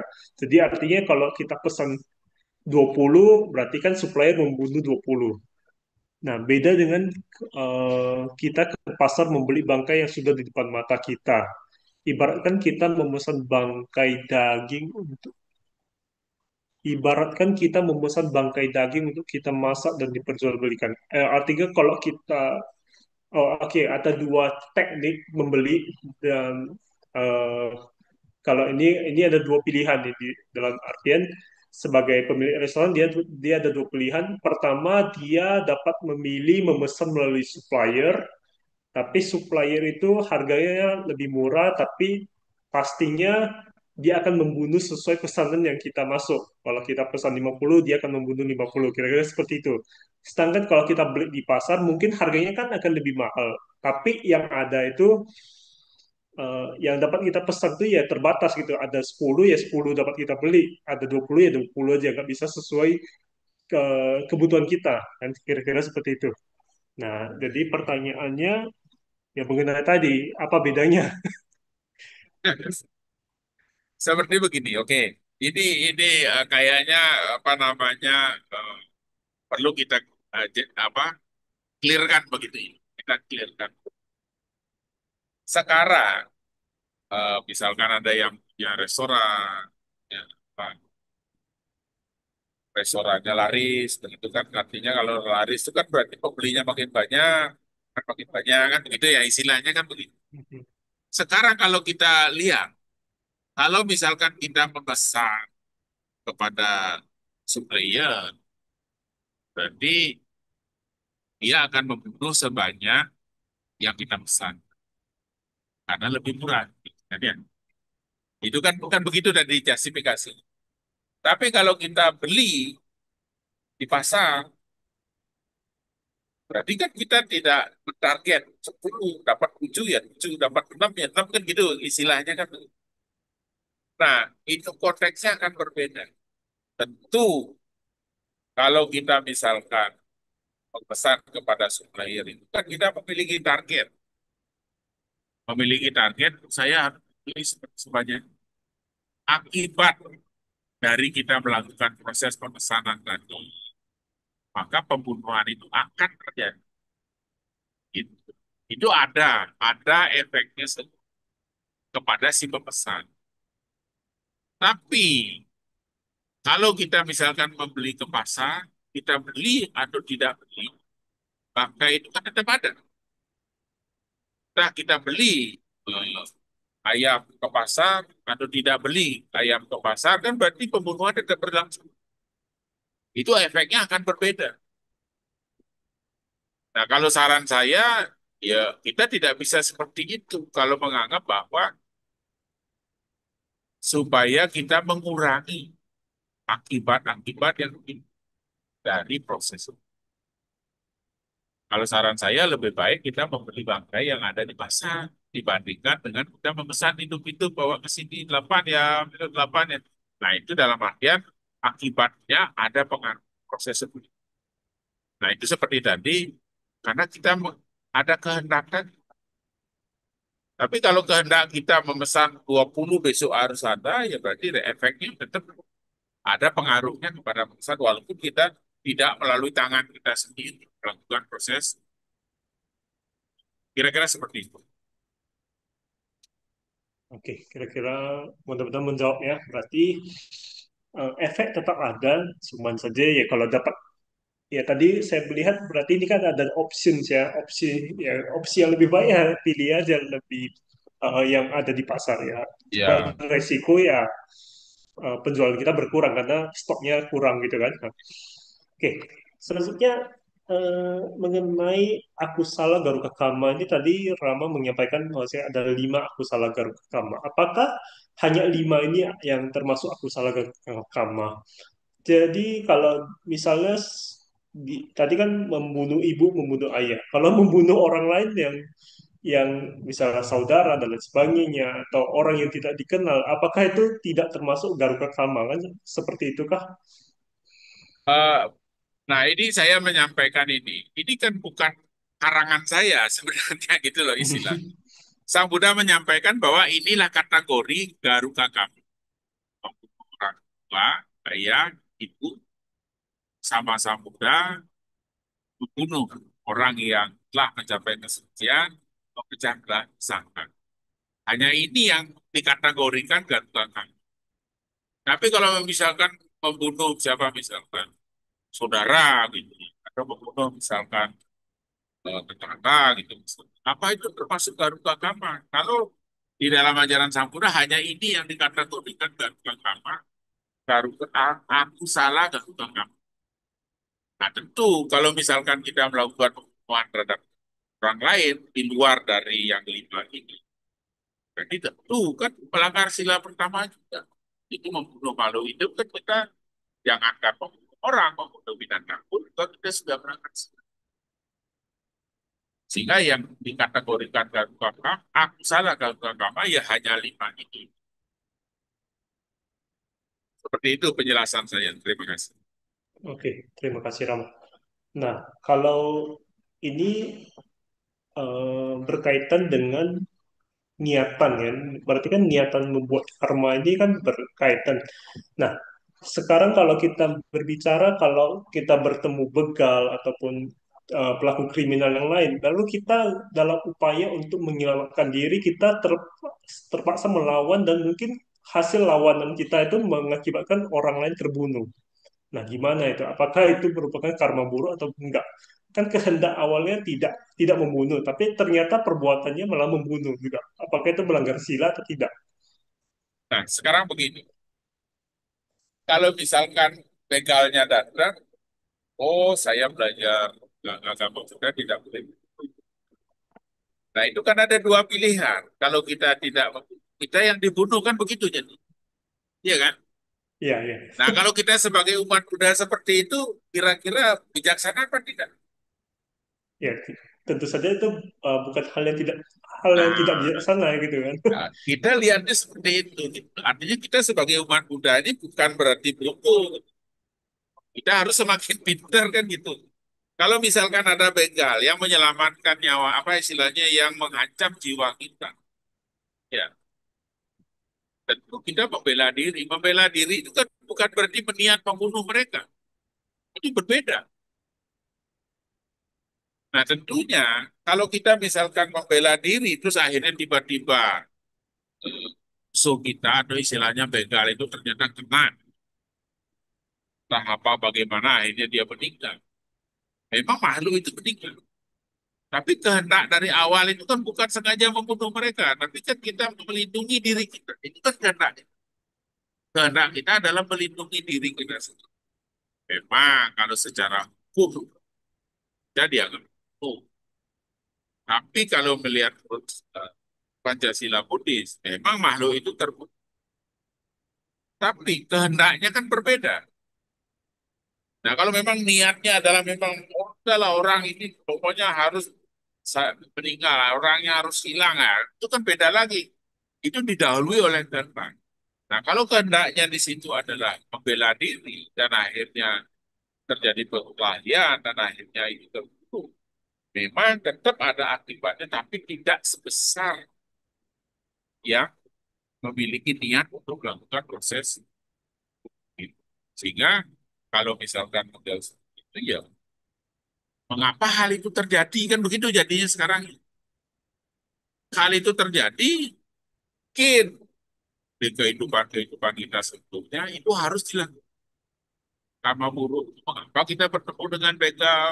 Mengapa kok kondisinya pada saat itu Anda ditodong? Mengapa pada saat Anda melawan kok dia sampai terbunuh? Kan begitu dia. Tetap ada rentetan dari kehidupan kita yang sebelumnya. Tapi kalau kita sebagai wanita, ya kita harus juga bijaksana. Daripada kita yang mengorbankan, ya, kita harus juga mengorbankan mereka kan begitu. Tapi kan niatnya bukan itu semua. Karena dia si penjahat itu juga di samping melanggar sila juga kan begitu kan, mengambil barang orang yang tidak diberikan kan juga salah. Ya, mungkin begitu kalau kalau misalkan pola, pola pikir yang kita gunakan di dalam perbincangan seperti itu kira-kira. Ya. Oke, oke, oke, paham, paham. Ya, mungkin bisa juga itu tidak menghasilkan karma buruk juga ya, dalam artian hanya membela diri. Oke.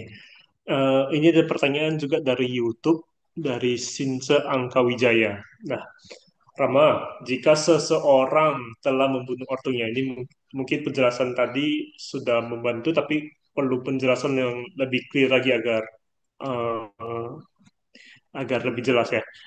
Jika seseorang telah membunuh ortunya, orang tuanya, lalu perbuatan kebajikan yang bagaimana agar bisa terlepas dari garuka karma buruk ini?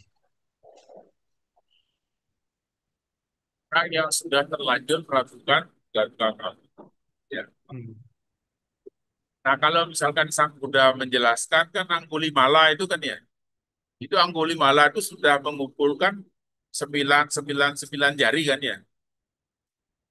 Itu kan artinya pembunuhannya itu tidak hanya kepada orang lain, sekian banyak melakukan proses. Nah, sedangkan kalau Garuka Kama ini kan tadi dijelaskan membunuh orang tua, membunuh sama Sang Buddha, orang yang telah mencapai kesucian kan gitu ya. Nah, itu kan sudah terjadi. Nah, sekarang kita tidak bisa mengelompokkan kalau misalkan kita melakukan eh, apa namanya orang tua misalkan sudah melakukan, kita gimana caranya? Artinya kita akan menghilangkan nyawa makhluk hidup, ya nyawa ini. Nah, sekarang kalau paling tidak itu adalah kita juga membebaskan beberapa makhluk hidup.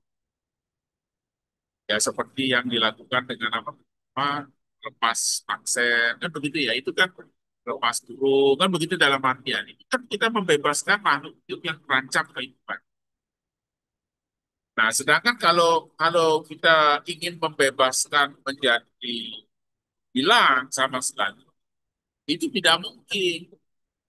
Karena karma buruk itu tidak bisa dihapus begitu saja. Diputihkan itu tidak bisa. Yang kita bisa itu hanya mengurangi akibat buruk. Bahwa munculnya karma buruk itu ada akibat. Nah, kalau misalkan akibat-akibat yang munculnya karma buruk tidak kita antisipasi, maka mungkin saja kita bisa mengambil hal seperti itu. Nah, kalau Garuga Kama sudah kita lakukan, itu tidak bisa ditarik kembali. Yang kita bisa kurangi itu hanya melakukan perbuatan buruk untuk melakukan perbuatan baik untuk mengurangi akibat-akibat dari perbuatan buruk yang sudah terlanjur kita lakukan. Dianalogikan seperti bola biliar tadi. Kalau bisa kita menyadari akan hal seperti itu, kita memang tidak bisa akan menghapus. Dianalogikan seperti itu. Kalau misalkan di depan pintu, kita di depan rumah itu ada pagar, di pagarnya ada bambu. Setiap kita melakukan perbuatan buruk, kita cepat satu. Setiap kita melakukan perbuatan baik, sebut satu. Lagi biasanya melakukan perbuatan buruk, nancep lagi pakunya lagi satu. Lagi lagu perbuatan buruk, nancep pakunya. Nah, kalau misalkan kita melakukan perbuatan baik lebih banyak, berarti kan pakunya hilang semua. Nah, kalau misalkan masih perbuatan buruknya lebih banyak, ada paku yang menempel di bambu di depan rumah yang kita punya. Terus pertanyaan, paku yang ditancap dengan paku yang dicabut kan hilang, tapi bekasnya kan masih ada. Bambu yang sudah kita paku tadi, setelah itu pakunya kita cabut, bekasnya kan masih ada. Itu artinya apa? Bahwa keburukan-keburukan yang sudah kita lakukan itu tidak bisa kita hilangkan. Kita hanya bisa mengurangi efek sampingnya yang harus kita ikuti dengan keseimbangan perbuatan baik yang akan kita lakukan. Begitu kalau saya menganalogikan terkasih. Ya, terima kasih.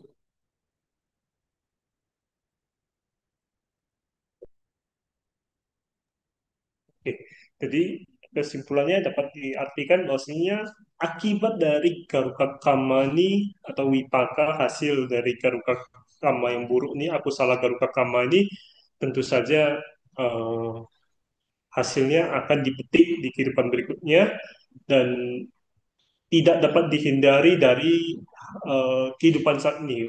Bahkan kalau Pangeran Ajarta satu juga membunuh ayahnya. Gimana itu, Rama? Nah, tentunya kan Pangeran Ajata satu itu kan melakukan pembunuhan terhadap itu kan Pak, ada di kehidupan Sang Buddha. Dalam Mhm. artian Sang Buddha masih ada seperti itu sehingga bisa menyadarkan. Nah, kalau sekarang di dunia ini Sang Buddha kan nggak ada kalau kita seperti itu. Apa yang bisa kita lakukan? Paling kita bisa meneladani sifat-sifat Sang Baik Sang Buddha yang itu yang harus kita lakukan. Karena kejadian-kejadian yang pada saat Pangeran Rajata Sakti itu melakukan pembunuhan kepada orang tuanya kan pada saat itu kan Sang Buddha masih ada. Sang Buddha bisa juga dengan mentasbihkan bahwa yang melakukan kejahatan, yang melakukan pembunuhan dengan menyatakan itu dia bisa mencapai tingkat kesucian kan begitu. Itu kan kejadiannya pada saat itu. Yang Mhm. bisa kita teladani saat ini kan adalah warisan Dhamma yang bisa kita pelajari sehingga kita tidak bisa membandingkan seperti dulu waktu zaman dulu itu kan bisa. Kok sekarang nggak bisa? Nah kan itu hal itu tidak bisa kita lakukan karena pada saat itu bahwa karma baik dan karma buruk itu ada sebab, ada kondisi yang menciptakan. Nah kalau misalkan sekarang kita ingin melakukan hal seperti itu kan tidak bisa kita lakukan karena samudera kan sudah tidak ada. Yang ada adalah hanya ajaran-ajaran yang bisa kita ikuti, yang kita bisa lakukan, yang bisa kita kerjakan, yang bisa kita usahakan supaya apa yang dituliskan di dalam sabda-sabda samudera itu yang bisa kita ikuti. Karena masanya sudah berbeda, antara kondisinya juga sudah berbeda. Tentang kehidupan kita yang dengan kehidupan kita yang sekarang sudah jauh berbeda. Mungkin begitu kira-kira. Oke. Tapi kalau nggak salah pun Pangeran Anjata satu juga tidak mencapai kesucian arahat ya kalau nggak salah ya. Ya mungkin pada saat kejadian seperti itu mungkin sang apa namanya pangeran itu mungkin ada sesuatu yang kurang kan seperti tadi. Mhm.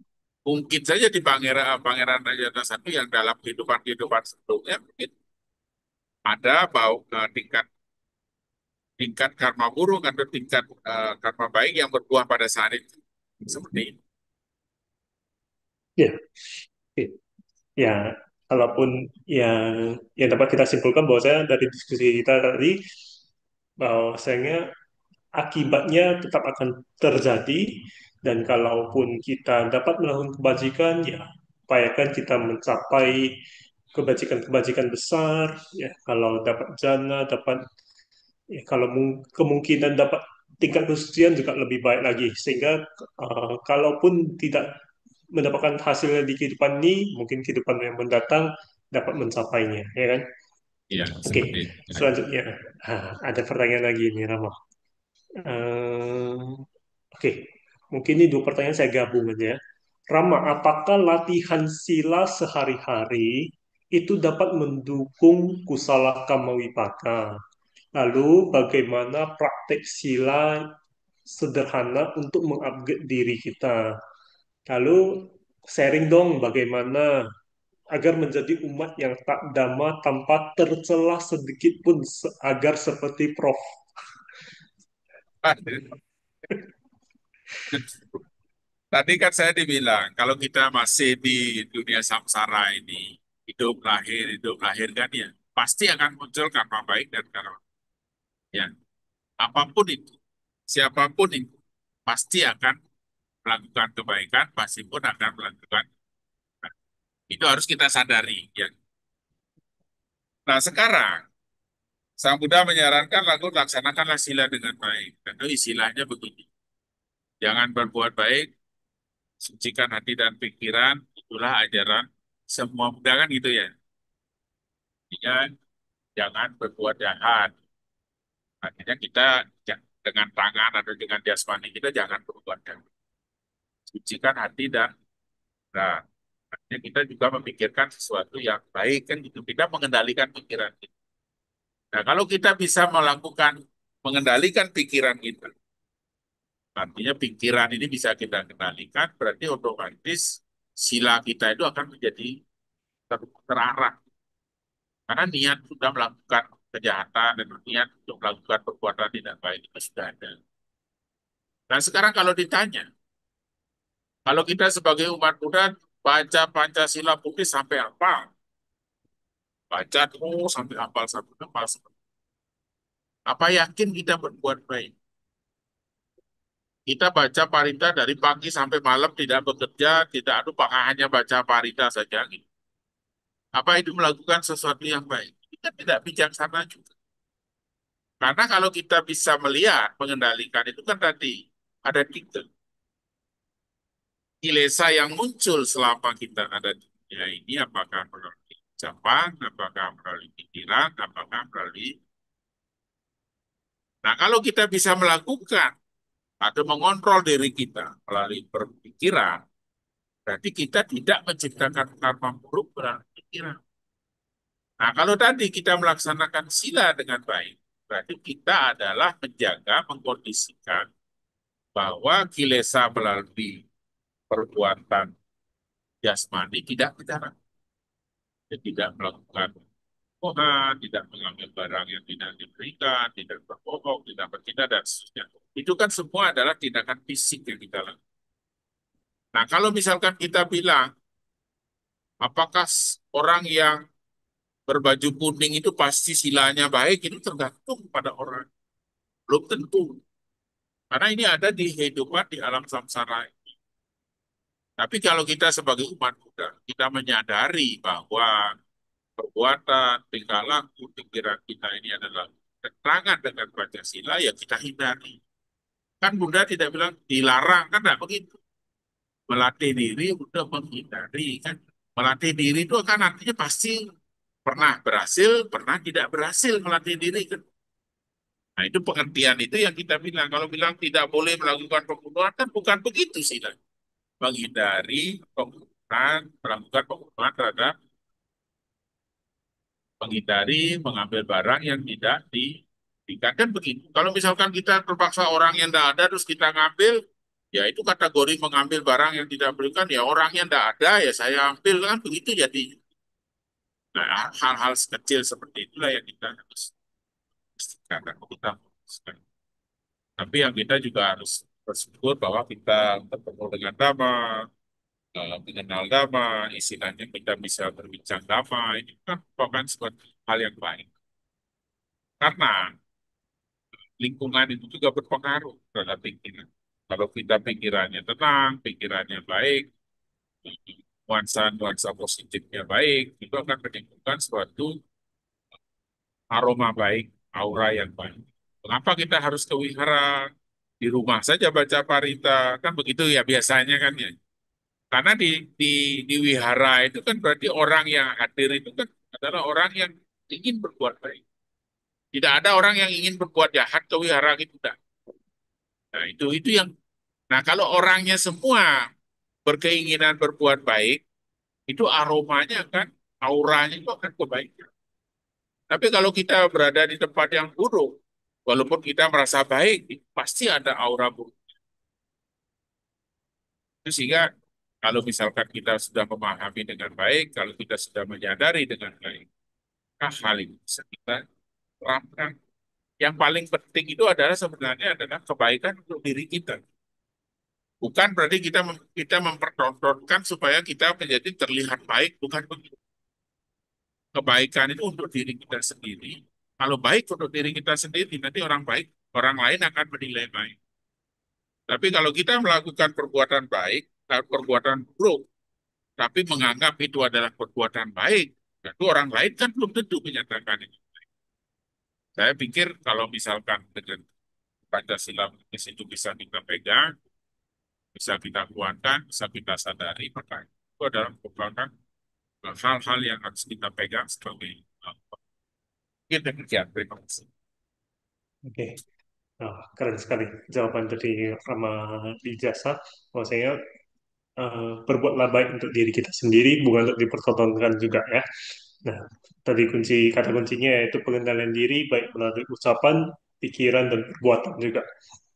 Oke, jadi mungkin itu menjadi pertanyaan penutup kita pada malam hari ini ya, baik untuk Bapak Ibu yang mungkin masih ada pertanyaan, jangan lupa untuk menyaksikan lagi dan mengikuti lagi sesi Zoom dan YouTube dan Memeta Jember kita di hari Senin dan juga hari Kamis pekan depan. Oke, Rama, mungkin ini jadi eh, akhir acara kita. Jadi mungkin satu atau dua pesan pesan motivasi terakhir untuk kita yang ini sedang menonton melalui Zoom maupun melalui YouTube. Silakan. Terima kasih atas kesempatannya. Ini mengapa saya bisa hadir di depan ini, itu juga adalah merupakan satu buah karma baik. Saya diberikan kesempatan melakukan perbuatan baik di media Zoom ini. Kita sebagai umat Buddha, mungkin jumlahnya tidak banyak, tapi kita harapkan tidak banyak itu bukan berarti sedikit. Orangnya sedikit, tapi auranya yang besar. Kita sebagai umat Buddha itu bukan berarti kita mengejar jumlah, tapi yang kita kejar itu adalah kualitas. Kita sebagai umat Buddha itu, marilah kita menjadi contoh, menjadi tauladan kita di masyarakat, bahwa kebaikan-kebaikan yang kita lakukan, perbuatan baik yang kita pahami menurut ajaran Buddha itu bermanfaat untuk diri kita, untuk masyarakat yang ada di luar kita, bahwa umat Buddha itu adalah umat Buddha yang memang berkualitas. Bukan umat Buddha hanya berdasarkan kuantitas saja. Sehingga mengenal Dhamma itu juga adalah tidak mudah. Orang bertemu dengan Dhamma itu sulitnya minta ampun. Sehingga pada saat kita sudah bertemu dengan Dhamma, kita mengenal ajaran Buddha, itulah adalah merupakan suatu buah kebaikan yang kita nikmati di dalam kehidupan saat ini. Kalau kita tidak mengenal ajaran Buddha dengan baik, kita tidak bertemu dengan Dhamma, kita tidak tahu bahwa beginilah untuk mengakhiri roda samsara ini, untuk membatasi kelahiran-kelahiran kita di kemudian hari dengan membuatkan atau istilahnya kita menabur benih kebaikan-kebaikan, sehingga kebaikan itulah yang akan kita mau. Selama hidup di dunia ini kan kita tidak ada sesuatu yang akan kita bawa pindah alam. Yang kita bawa itu adalah perbuatan baik atau jasa baik atau timbunan karma baik yang akan kita menyertai kita pada saat kita melakukan perjalanan berikutnya. Mungkin demikian. Mudah-mudahan nama Meta Jember ini menjadi semakin maju, semakin berkembang, dan sudah mulai banyak memberikan pencerahan kepada masyarakat secara luas. Terima kasih, selamat. Sadu, sadu, sadu. Oke, terima kasih Rama Lijasa atas motivasinya dan juga Bapak Ibu, kita sudah mendengarkan uraian Dhamma yang begitu indah oleh Pandita Madhya Lijasa, bagaimana memahami Garuka Karma, memahami karma, dan kita upayakan untuk berbuat kusala karma, dan apabila mungkin kita membuat kusala Garuka Karma juga di kehidupan ini, sehingga berbuah hasilnya di kehidupan yang mendatang. Berikutnya saya izin untuk meminta mohon Rama Jasa untuk melakukan pelimpahan jasa agar semua makhluk yang ikut mendengar dan jasa-jasa kebajikan yang kita lakukan melalui diskusi Dhamma kita hari ini juga melimpah kepada semua makhluk dan saudara-saudara kita yang telah meninggal. Oke. Silakan Rama. Ya, oke. Marilah kita menyatukan hati dan pikiran kita bahwa apa yang kita lakukan pada malam hari ini, bincang-bincang Dhamma yang kita lakukan ini memberikan suatu manfaat yang lebih luas, baik kepada sanak keluarga kita yang sudah meninggal, maupun kepada semua makhluk yang ada di lingkungan ini dengan wanita pelimpahan jasa. Munya sida si kandasa yanta kakanime desanca bagino hontu satana pada nadaka ibunia kunananda amaya mata pintu dayo adita me capa ditaya ane wajah itu mane kiro sata ditanti lokasi min damu ma candu yonika pace kau samsara muname nataye pati daname anumu danaka saya ye cima napa dati deva desa miwedayu maya dinama kunanta anumu danate tume sabe santa sada huntu awera sortikitu sujuino kema padanca Pamudotu Desa Sa Sijatam Subah. Aduh, aduh, aduh. Terima kasih Anjita Madya di jasa atas pelimpahan jasanya dan juga diskusi tema kita hari ini. Semoga banyak membawa manfaat untuk kita semua. Dan juga saya ucapkan terima kasih untuk Miss Elmi yang sudah mau bersama kita, Koko yang sudah menjadi operator kita, Bapak Linton Lee, Bu Yeni Wijaya, dan juga Bapak Ibu yang ada di YouTube. Ya, selamat malam. Saya ucapkan terima kasih. Saya Kevin Junadi izin pamit undur diri dan berikutnya ada pengumuman yang akan kita lihat dan dengarkan melalui layar berikutnya.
Baik, Pak Ibu, demikian pengumuman yang disampaikan. Nah, mari saya mengundang Bapak Ibu semuanya bersikap anjali. Saya akan menutup Dhamma Kaca online kita pada hari ini dengan nama Karpata.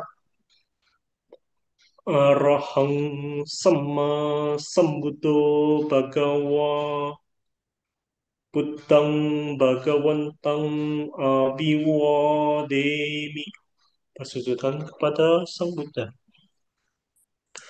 Swakato Bhagavata Dhammo Dhammang Namasami. Persujudan kepada Dhamma. Supatipanno Bhagavato Sawaka Sanggo Sanggang Namami. Persujudan kepada Sangga.